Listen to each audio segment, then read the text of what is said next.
Hey guys, welcome back to TechMan. Today, let me show you the best voice changer for Discord Mobile. Jumping into Discord Mobile voice changer feels a little like trying to make a Hollywood movie using a microwave, because true live voice changing on phones is still pretty limited unless you use extra hardware.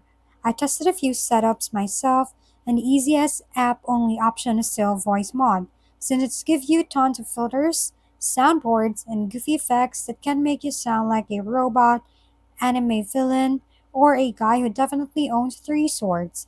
The catch is that mobile apps alone usually cannot change your voice live during Discord calls without help from external gear.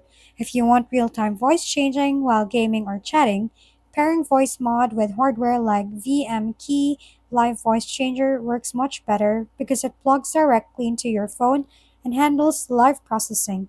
Budget options like i9 Voice Changer sound card also work surprisingly well if you just want chaotic late night trolling with friends.